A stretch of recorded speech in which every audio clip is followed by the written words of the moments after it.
guys, it's Elizabeth. Welcome back to another YouTube video here on my channel. So it is officially 2024, it's a new year, and I'm thinking, why not share with you guys 3 new ways to think about things that are bothering you, to deal with worrying, to cope with stress, that have helped me in 2023 and are likely to help us both in 2024. During 2023, I feel like I did work a lot on my mental health, and I worked a lot on changing the way that I think about things and prioritizing myself and what I believe and figuring out what matters to me and what my values are. So this next year, I really want to put those into action and really change even further these patterns of thinking that just don't serve me anymore.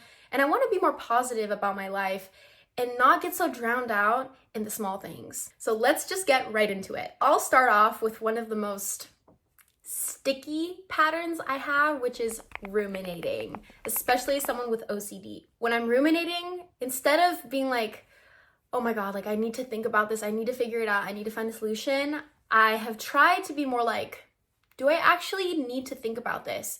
And starting off my rumination with, why do I need to think about this? Is it gonna change anything about the situation? Is it gonna give me any new information? Because I'm only one person experiencing my one reality.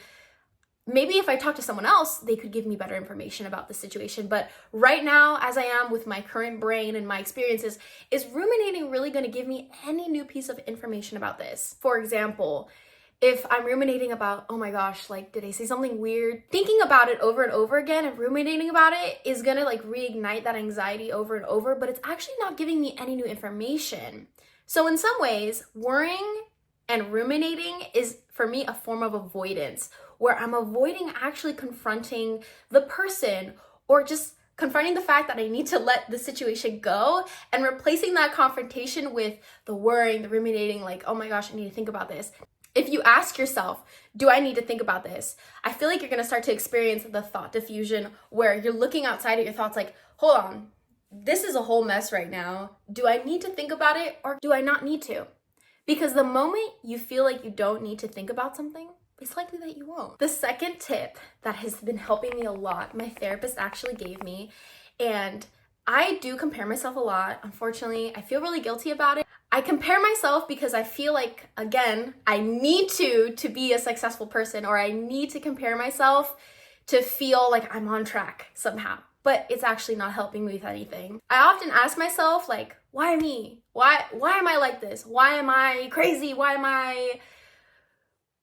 I so whatever? And it doesn't matter what it is, it hurts to think that way. And so my therapist said, why not? So an example of this is if my friend has a really healthy relationship, or my friend has a really nice purse, or just peace of mind, and it's something that I want, instead of being like, oh, why me? Why do I have like the crazy mind? Why do I not have this purse? Why do I have bad relationships? Or whatever it may be for you, it's why not? You can instead open your mind and be curious. Curiosity is key. Curiosity is so important when you're trying to change your thoughts. You have to be curious about other possibilities. So when you say, why not me? You're being like, wait, why not me? Why can't it be me? It can totally be me. There's a way of changing the way you think about things so that you can feel like things are attainable or that you deserve them as much as the other person. When you're saying, why not me? You're basically affirming, I deserve this. I don't have it right now, but why can't I? Let's see, let's look into that. And then with those thoughts, instead of trying to change things about yourself that you cannot change, you can think, wait, let's think of the things that I can change. Let me be curious and problem solving, and let's see, why not me?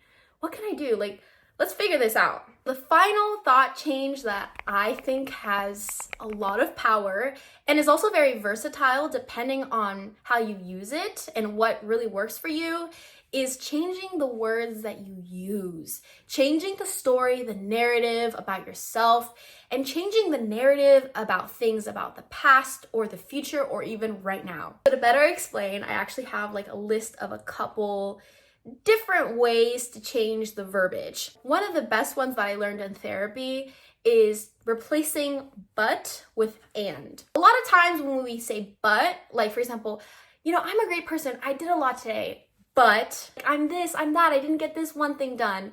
Well, the but is negating everything that you said before. So you're basically saying that the thing you just said is not really true. There's no buts, like, I did this. This is true. This is valid. So you can add something nice when you say and. Another way to think of this is also using the word despite. For me, when I think of the word despite, I think of grit, I think of resilience, and I think of redemption. So I feel like it's a way of making the little wins seem bigger, because they are. For example, I got out of bed today despite having a really hard day, having a really hard awakening. Hey, I got a B or a C on my exam, despite all of the work and stress that I had this week. What? That's amazing. I did really well. As you can see, despite is another way of kind of changing the way that you value the positives of your life. And finally, another really good one that I want to start using a little bit more for 2024 is for now. I'm extremely freaking impatient. Like,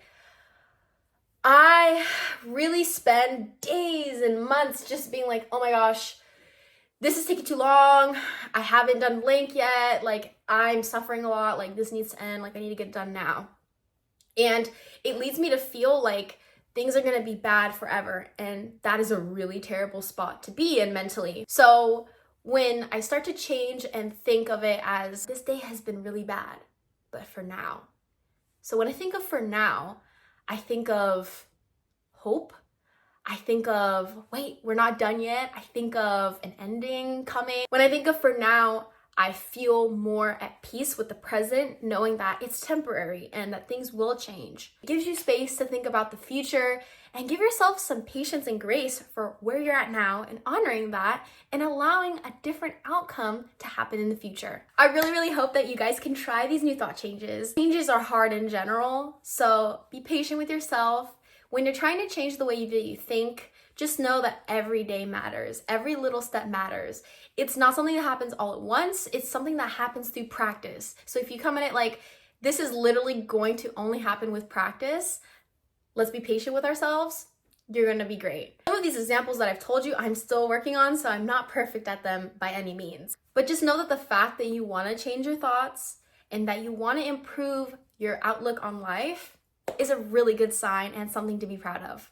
Again, thank you guys so much for being here, seeing this video, watching my channel. And before you guys go, I have a little something to show you. In my last video, it was about my vision board, and I told you guys that throughout this YouTube channel, I wanted to update you and prove to you guys that vision boards do work. So the first thing that actually came true on my vision board, which is crazy, is I actually got an Ariel silk for my house. When it says, I deserve good things, I feel like I'm beginning to finally believe that for myself. I deserve to at least believe that I deserve good things. So that's a win. Fashion Week, that one's crazy. I literally walked LA Fashion Week for the first time in my life. That was a dream come true from my childhood, and I'm hoping to continue to have more dreams like that come true, and I will keep you guys updated on that. Again, thank you so much for supporting my channel. If you haven't already, make sure to subscribe, like this video, and please drop a comment. Let me know what you think about these thought changes and if you're gonna make any for yourself, and also share if you have any that I haven't mentioned that you'd like to share. Thank you guys again, and I will see you next time.